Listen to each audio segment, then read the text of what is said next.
So guys, we'll start with section 111 organized crime of भारतीय न्याय संहिता.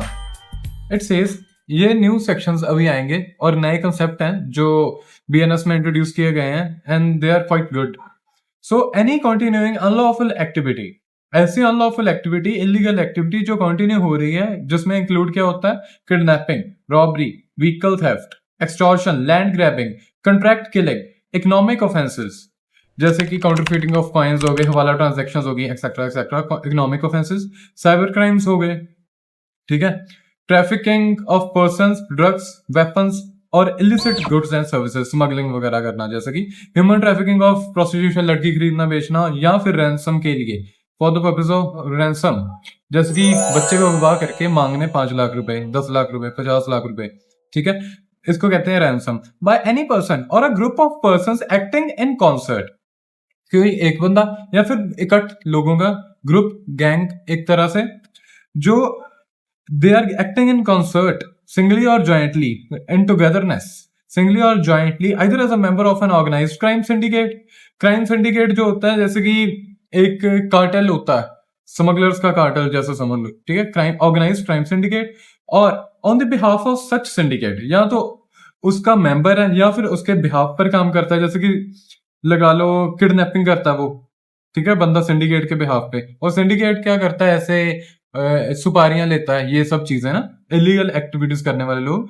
Bye use of violence, threat of violence, intimidation, धमकियां देना, coercion, जबरदस्ती करना, or by any other unlawful means to obtain direct or indirect material benefit, direct or indirect material benefit including a financial benefit shall constitute an organised crime.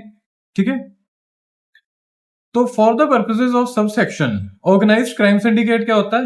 Group of 2 or more persons who acting either singly और jointly as अ syndicate और a gang, जैसे कि मैंने बताया कि वो gang की तरह एक्ट करते हैं, सारे जने मिलकर जो एक इकट्ठ बनाकर काम करते हैं. For any continuing unlawful activity. Continuing unlawful activity क्या है? Activity prohibited by law which is an a cognizable offence punishable with imprisonment of 3 years और मोर.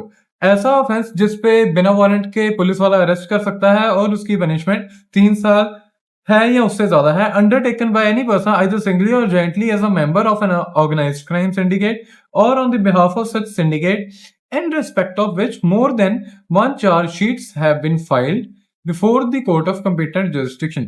तो कहता है कि अंडरटेकन बाय एनी पर्सन मतलब किया गया किसी एक बंदे के द्वारा, या तो अकेले या तो लोग औरों के साथ मिलके, एज अ मेंबर, जैसे कि वो मेंबर है ऑर्गेनाइज्ड क्राइम सिंडिकेट का या फिर सिंडिकेट के बिहाफ पर कर रहा है, in respect of which more than one chargesheet, उसके जिसके रिस्पेक्ट में एक से ज्यादा चार्जशीट फाइल करी गई है कोर्ट में with in the preceding period of 10 years. ठीक है, मतलब बड़ी ऑब्वियस सी बात है कि अगर एक सिंडिकेट है, क्राइम सिंडिकेट है, उसके लिए या उसके बिहाफ पर बंदा काम कर रहा है, तो कंटिन्यूइंग अनलॉफुल एक्टिविटी क्या होगी? अनलॉफुल एक्टिविटी इसको मानते हैं कि जो जिसकी सजा 3 साल या उससे ज्यादा है, वो 3 years और मोर, और साथ में ये टिक करते जाओ साथ, 3 years और मोर, और साथ में वो कॉग्निजेबल ऑफेंस होना चाहिए. वो कॉग्निजेबल ऑफेंस वो है जिसमें पुलिस वाला बिना वारंट के अरेस्ट मार सकता है.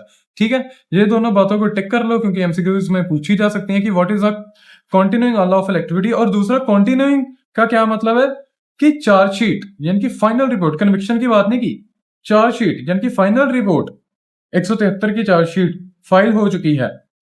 सीआरपीसी में 173 की चार्जशीट होती थी, अब तो चलो भारतीय नागरिक सुरक्षा संहिता के एज पर, तो जो चार्जशीट फाइल हो चुकी है पिछले 10 साल के अंदर, कितने साल के अंदर? 10 साल के अंदर, इसका भी एमसीक्यू हो सकता है.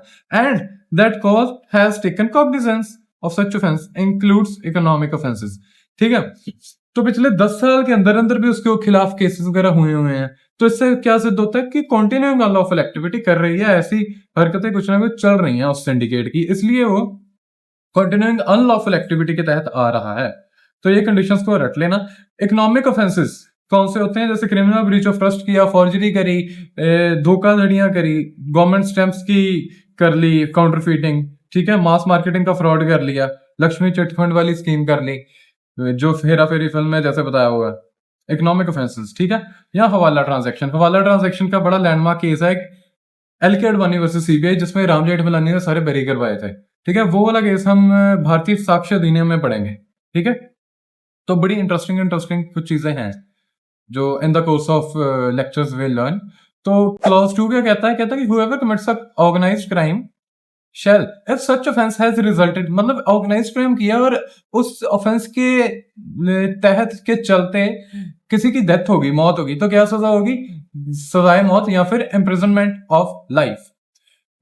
सब क्लॉज बी पर आ जाओ। कहता है कि इन एनी अदर केस, यानी कि डेथ नहीं हुई तो कम से कम 5 साल की सजा, मैक्सिमम लाइफ इम्प्रिजनमेंट। अच्छा, क्लॉज 3 कहता अबेटमेंट करी है, अटेम्प्ट करा, कॉन्स्पिरेसी करी है, नोइंगली फैसिलिटेट किया कमीशन ऑफ ऑफेंस, या फिर किसी और तरीके से एंगेज किया as as the offender to that organised crime, तो कम से कम सजा 5 साल, मैक्सिमम लाइफ इम्प्रिजनमेंट। ठीक है, क्लॉज 4 कहता है कि अगर आप ऐसे सिंडिकेट के मेंबर हो, ठीक है, तो कम से कम सजा कितनी? 5 साल, मैक्सिमम लाइफ इम्प्रिजनमेंट। पांचवा क्लॉज क्या कहता है? कहता है कि इंटेंशनली हार्बर किया, कंसील किया या रोका है, ऐसे बंदे को आपने पनाह दी है, ठीक है, तो कम से कम सजा 3 साल, मैक्सिमम सजा लाइफ। लेकिन जब भी हार्बरिंग के केसेस आते हैं ना, एक बात याद रखना कि उसमें जो बीवी होती है ना ऐसे ऑफेंडर की, यहाँ अगर बीवी ऑफेंडर है तो हस्बैंड उसका यानी कि स्पाउस वो लायबल नहीं होता हार्बरिंग के लिए। ठीक है, क्यों? इसके पीछे लेजिस्लेटिव ऑब्जेक्ट ये है कि वो मियाँ बीवी हैं तो रहेंगे तो साथ ही ना, और बीवी अपने हस्बैंड को नहीं पनाह देगी तो किसको देगी? ठीक है, तो इसमें उसका कोई इलीगल इंटेंट नहीं हो जाता। ठीक है, इमोशनल इंटेंट ज्यादा हो जाता है एक स्पाउस का। Clause 6. Whoever possesses any property derived or obtained from the commission of an organized crime or proceeds. अच्छा, कहता है कि ऐसी और क्राइम से हुई कोई चीज जो आई है, जैसे कि पैसे आए हैं फिरौती के मांगे हुए 5 लाख रुपए, रैंसम के मांगे हुए 50 लाख रुपए, तो वो आप पोजेस कर रहे हो तो भी आपको सजा होगी पोजेस करने के लिए उसको। ठीक है, कम से कम सजा कितनी होगी? 3 साल, मैक्सिमम होगी लाइफ इम्प्रिजनमेंट। एक बार रीड कर लो और क्लियर हो जाएगा। Whoever possesses any property derived or obtained from the commission of an organized crime or the proceeds of any organized crime or which has been acquired through the organized crime, ठीक है, ये बात कर रहा है, तो उसमें सजा होगी सो 3 से लाइफ इम्प्रिजनमेंट। 7वां clause, member of an organised crime syndicate is or at any time has been in possession of movable, और अच्छा कहता है कि अगर आप मेंबर भी हो और साथ में you have been in possession of movable or immovable property which he cannot satisfactorily account for, कि मतलब बंदा, if any person on the behalf of a member, कोई भी बंदा बिहाफ पर, किसके? किसी मेंबर के, जैसे कि अगर आपका यार दोस्त कोई ऐसे सिंडिकेट का मेंबर है, उसने पैसे कुछ ऐसे गलत कमाई, उसने आपको कहा कि ये थोड़ी देर के लिए रख ले, हफ्ते के लिए रख ले, मैं जरा फरार होने जा रहा हूँ, बताया ना उसने फरार होने जा रहा हूँ, आप तो बोले बोले आपने रख लिया, और ऊपर से आ गई पुलिस, तो क्या कहता है? कहता है if any person on the behalf of a member of organised crime syndicate is or at any time has been in possession of movable or immovable property which he cannot satisfactorily account for, यानी कि police ने आगे आपसे पूछ लिया ये क्या है, आप उसको बता नहीं पा रहे कि ये कहां से ये कमाई, क्या चीज है ये वो, पर मेरे तो मेरे दोस्त ने पकड़ाई है, लेकिन वो आउटकम किसकी है? ऑर्गेनाइज्ड क्राइम की, तो आप पोजेशन में पकड़े गए तो कम से कम 30 साल की सजा, मैक्सिमम लाइफ इम्प्रिजनमेंट की सजा। ठीक है,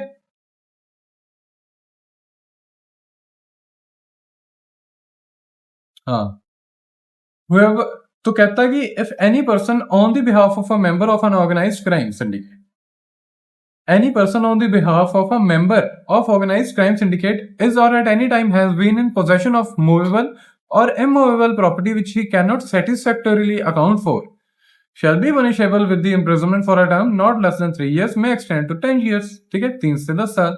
अगला सेक्शन क्या कहता है? 112 पेटी ऑर्गेनाइज्ड क्राइम, ये भी नया कंसेप्ट है, न्यू और नई धारा एक तरह से ऐड करी है। कहता है कि whoever being a member of a group or gang either singly or jointly commits any, ये रट लो, theft, snatching, cheating, unauthorized selling of tickets, unauthorized betting or gambling, selling of public examination question papers, ठीक है, जो मतलब cheap से organised crimes होते हैं, जो चीप हरकतें, जैसे चोरी कर ली, खींचातानी कर ली, चीटिंग कर ली, क्वेश्चन पेपर बेच दिए जुडिशरी के एग्जाम के, तो ये हरकतें ना जो करेगा उसको सजा होगी कम से कम 1 साल, मैक्सिमम 7 साल। एक्सप्लेनेशन कहता है कि थेफ्ट इंक्लूड्स ट्रिक थेफ्ट, ठीक है, जेब काट लेना, थेफ्ट फ्रॉम व्हीकल, ठीक है, कि चलते को रोक के चोरी कर लेना या वट एवर कर लेना, ठीक है, कि किसी के व्हीकल से सामान निकाल के, जैसे गाड़ियां खड़ी हैं पार्किंग में, शीशा तोड़ के कुछ उठा के भाग जाना, ठीक है।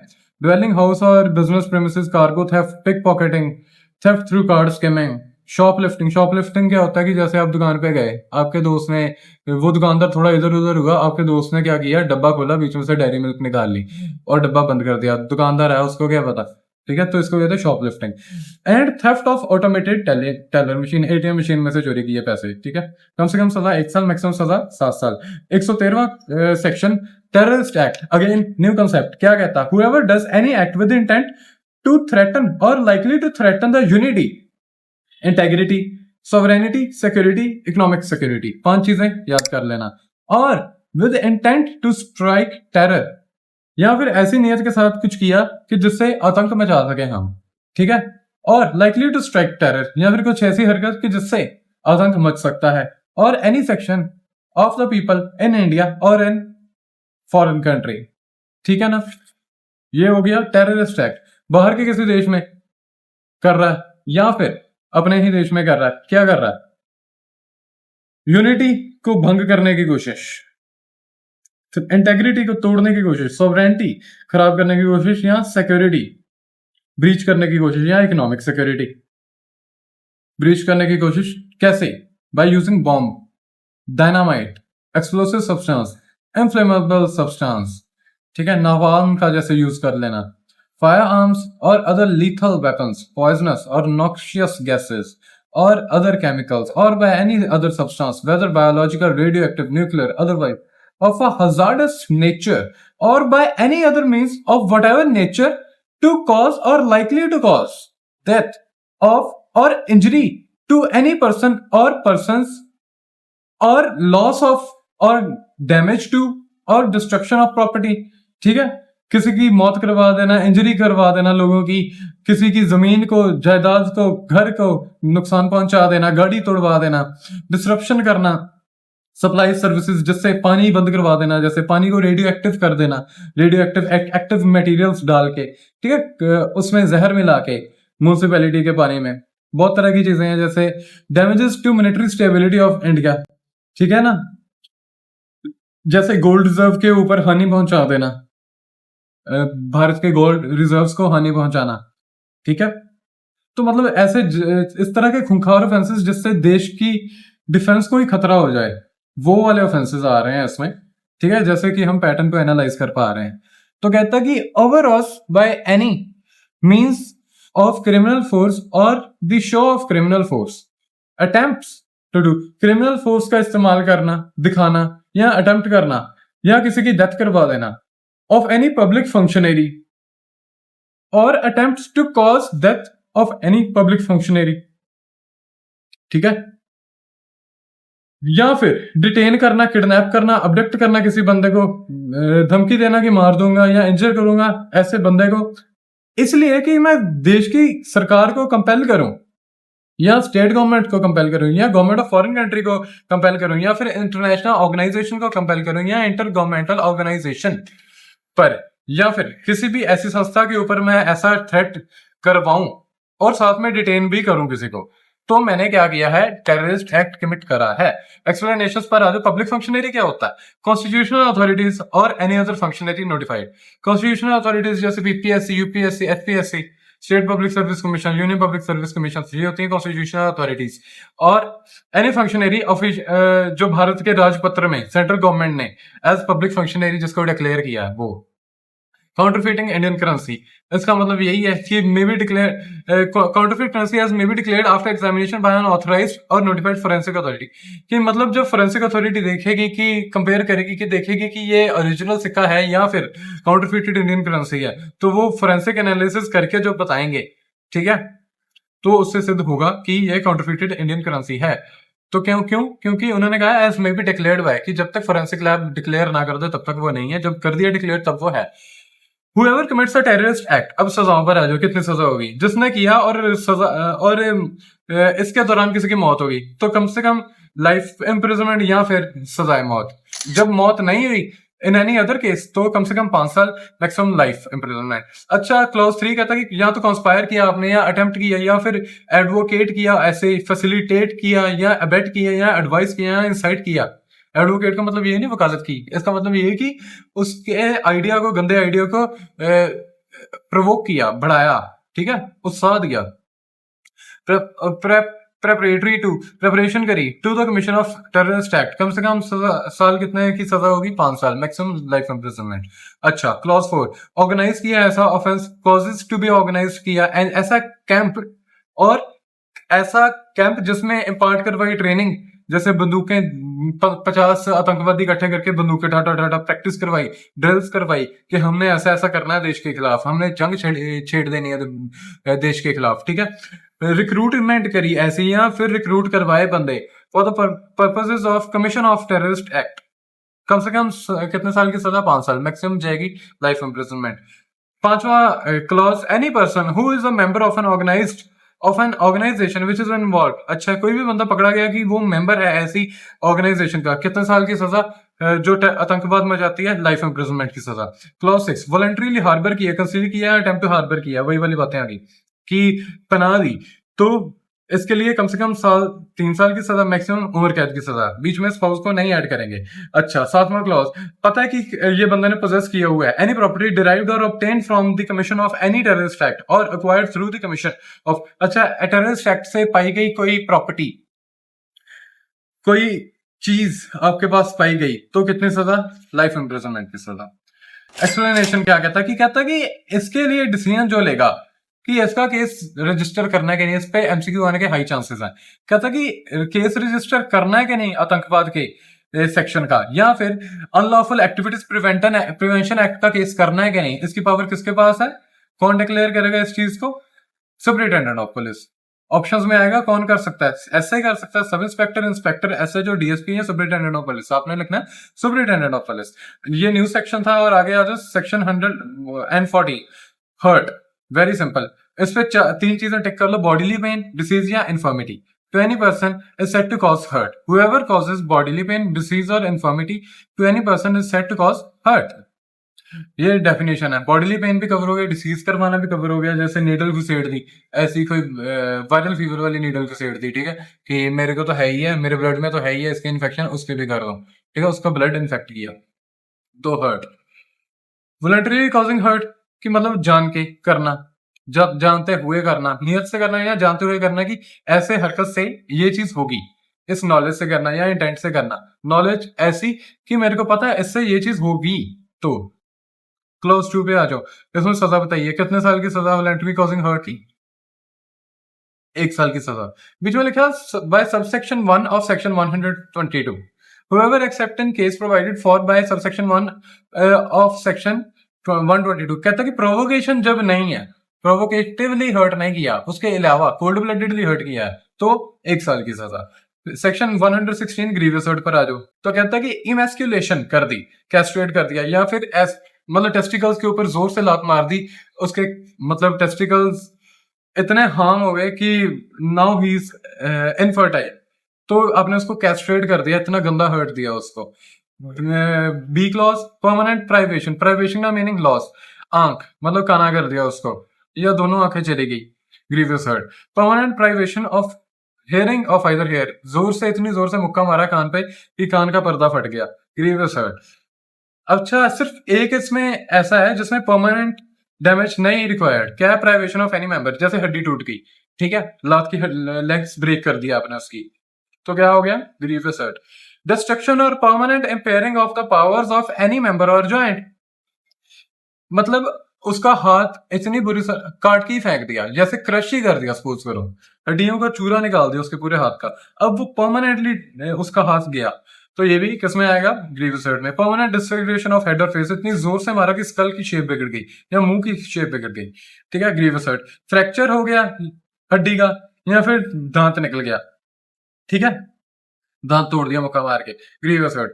ऐसा एक्ट जिससे जान को खतरा हो गया और सफरर जो है जिसके चोट लगी वो 15 दिन तक बेड से उठ ही नहीं पाया। पहले 15 दिन की जगह 20 दिन था, अब कर दिया 15 दिन, ठीक है। 15 दिन तक सिवियर बॉडीली पेन में रहा कि वो अपने रोजमर्रा के काम नहीं कर पा रहा, तो ये क्या हुआ, grievous hurt. Section 117 voluntarily causing grievous hurt कहता है कि जब जानते हुए या इस नॉलेज के साथ कि इससे हाई प्रोबेबिलिटी है कि यह चीज हो जाएगी, ऐसी नॉलेज या ऐसी नियत के साथ काम किया तो वॉलंटरीली कॉजिंग ग्रीवियस हर्ट में ही आएगा। ठीक है।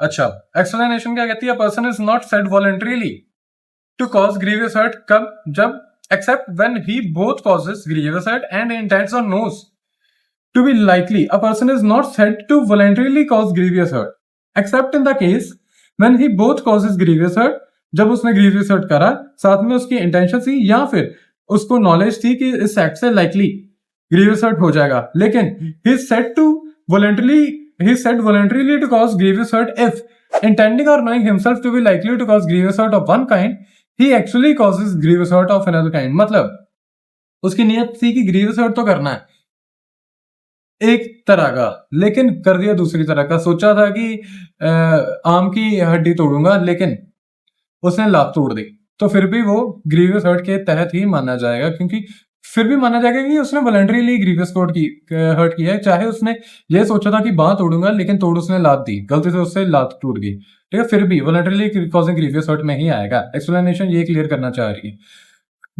क्लॉज 2 में इसकी सजा दी है, इलस्ट्रेटिव एग्जांपल बड़ी टू द पॉइंट है, वो पढ़ के समझ आ जाएगी।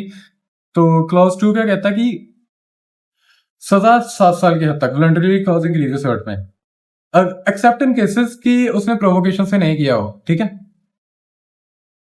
अब आगे आ जाओ। क्लॉज 3 परमानेंट डिसेबिलिटी कर दी, ये बड़ा अच्छा एडिशन किया है, ये न्यू एडिशन है ग्रीवियस हर्ट में कि परमानेंट डिसेबिलिटी कर दी। ठीक है, परमानेंटली डिसेबल कर दिया कि मतलब अपंग कर दिया उसको, हैंडीकैप कर दिया सारी उम्र के लिए, या फिर परसिस्टेंट वेजिटेटिव स्टेट सारी उम्र के लिए कोमा में चला गया, तो कम से कम सजा 10 साल मैक्सिमम नेचुरल लाइफ तक। ठीक है, life imprisonment to the extent of natural life, ये बहुत अच्छी डाल दी प्रोविजन, इसकी जरूरत भी थी समाज में। चलो सेक्शन क्लॉज 4 पर आ जाओ। ग्रुप ऑफ 5 लोग या उससे ज्यादा आपस में मिलकर on the ground of race, caste, religion, sex, community, place of birth etcetera etcetera, इस ऐसे केस में सजा होगी 7 साल की हद तक। सेक्शन 118 वॉलंटरीली कॉजिंग हर्ट और grievous hurt by dangerous weapons और मींस, वॉलंटरीली कॉज करना हर्ट या ग्रीवियस हर्ट करना बाय डेंजरस वेपन्स और मींस। अब भारतीय न्याय संहिता में उन्होंने क्या किया कि हर्ट और ग्रीवियस हर्ट वाले सेक्शन आपस में इकट्ठे करके उन्होंने बना दिए हैं। ठीक है, पहले तो अलग चलते थे, अभी एक सेक्शन में दोनों की पनिशमेंट्स प्रोवाइड की हुई हैं। कैसे वेपन से, जिससे शूटिंग कर सकते हैं, स्टैबिंग कर सकते हैं, कटिंग कर सकते हैं। ठीक है, या फिर ऐसा वेपन जिससे मौत होने की आशंका हो सकती है। ठीक है, बैट सर पे दे मारना, जैसे कि बाय मींस ऑफ फायर, आग लगा देना, हीटेड सब्सटेंस, गरम गरम लोहा, पॉइजन, जहर, कोरोसिव सब्सटेंस, तेजाब, और by any explosive substance, bomb, by means of any substance which is deleterious to the human body to inhale, कोई ऐसी हार्मफुल गैसेस, या फिर स्वेलो करने के लिए जहर वगैरह, या फिर रिसीव इनटू ब्लड टीका लगा के, और by means of any animal, तगड़े जानवर से खाया जाए वो इंसान इस तरीके से। ठीक है, तो कितनी सजा, विच में एक्सटेंड टू 3 years। ठीक है, क्लॉज 2 पर आ जाओ। अगर हर्ट हुआ तो 3 years। ठीक है, और अगर ग्रीवियस हर्ट हुआ तो लाइफ इम्प्रिजनमेंट या फिर कम से कम 1 साल, मैक्सिमम 10 साल। ठीक है, कम से कम 1 साल, मैक्सिमम 10 साल, या फिर सीधा उम्र कैद, ये जज की मर्जी हो।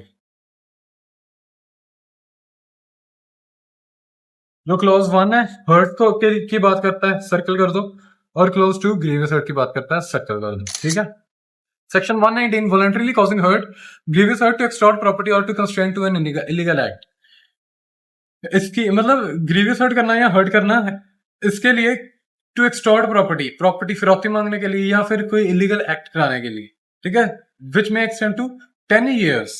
इसकी सजा कितने तक हो सकती है, 10 साल की हद तक।